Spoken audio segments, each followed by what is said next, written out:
Hello guys, स्वागत है आपका हमारे यूट्यूब चैनल में। आज मैं 10th क्लास के लिए जो हिंदी के पेपर में मातृभूमि का क्वेश्चन पूछा जाता है, आज मैं वो आपको कराने वाला हूँ। मातृभूमि के क्वेश्चन में हम किसके बारे में जानते हैं, कौन सी कहानी आएगी, आइए हम ये पढ़ते हैं, ठीक है। और इसको बहुत ध्यान से सुनना, क्योंकि ये आपके पेपर में फिक्स है, आनी है। चंद्रशेखर आज़ाद का जन्म मध्य प्रदेश के भावर भावरा नामक ग्राम में हुआ था। बड़े जैसे जैसे ही ये बड़े हुए थे, बड़े होने पर ये काशी नगरी में संस्कृत पढ़ने के लिए चले गए। उस समय भारत में क्या हो रहा था? अंग्रेजों का शासन चल रहा था। भारत में अंग्रेजों का शासन चल रहा था। अमृतसर में सन 1919 ईस्वी में जलियांवाला बाग में एक सभा आयोजित की गई थी। जब वहां पर सभा आयोजित की गई थी तो वहां पर खूब सारे लोग इकट्ठे हुए थे। उसी समय वहां पर जनरल डायर आ जाता है और वहां उस सभा में जितने भी लोग आए हुए थे उन पर गोलियों की बौछार कर देता है, ठीक है। गोलियों की बौछार कर दी और सभी पूरी की पूरी जनता को इसने भून डाला। इतने से उस इतने से ही डायर की भूख शांत नहीं हुई। डायर की भूख शांत नहीं हुई। ना जाने कितने बेगुनाहों को हथकड़ियां डाल दी। 150 गज लंबी पथरीली गली से नर और नारियों को पेट के बल चलाकर सजा दी गई। उसके बाद क्या हुआ? इस घटना को पढ़कर चंद्रशेखर का मुंह क्रोध से और आंखें क्रोध से भर आईं। आगे देखिए, आगे क्या हुआ? क्रोध से भर आई।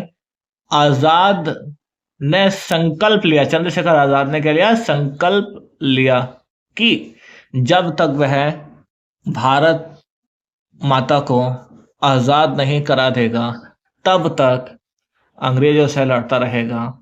देश में असहयोग आंदोलन मंद मंद पड़ते ही चंद्रशेखर का झुकाव शास्त्र क्रांति की ओर हो गया।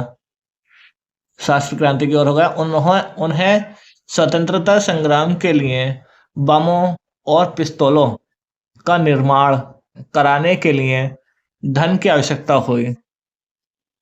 9 अगस्त सन 1925 ईस्वी को काकोरी स्टेशन के पास रेलगाड़ी से सरकारी खजाने को लूटने में सफलता प्राप्त की। इस कांड में पकड़े जाने पर राम प्रसाद बिस्मिल और अशफाक उल्ला खां को फांसी दी गई। उन्हें फांसी पर चढ़ा दिया गया। तभी भगत सिंह और बटुकेश्वर दत्त ने असेंबली में बम गिरा दिया और भारत माता की जय का नारा लगाते हुए अपने आप को गिरफ्तार कराया। उसके बाद क्या हुआ? अब संगठन का सारा भार आजाद के कंधों पर आ गया। वे अंग्रेजों से अन्याय का बदला लेने की सोचने लगे। सन 1931 ईस्वी को प्रयाग के अल्फ्रेड पार्क में बैठकर वे कुछ मित्रों से बात कर रहे थे। उसी समय वहां पुलिस की गाड़ी आकर रुकी और पुलिस ने उन्हें चारों ओर से घेर लिया। आजाद ने अपनी पिस्तौल में गोलियां भरी और पुलिस से मोर्चा लिया। पहली ही गोली में उन्होंने एक अफसर का जबड़ा उड़ा दिया। नॉट बाबर नाम के अंग्रेज एसपी की कलाई उड़ा दी। वह लगातार पुलिस पर गोलियां बरसाते रहे, लेकिन जब उस वीर के पास अकेली गोली बची तो उसे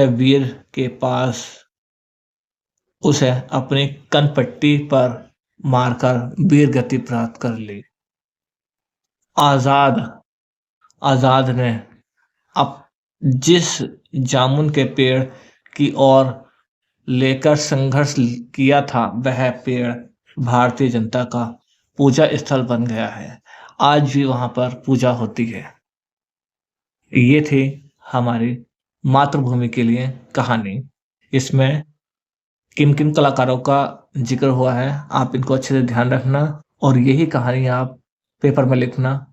ज़्यादा नहीं, बस मुश्किल से आप 1.5 पेज में लिख देना वहाँ पर, काफ़ी है। आज के लिए इतना ही। Best of luck for everyone. Thank you.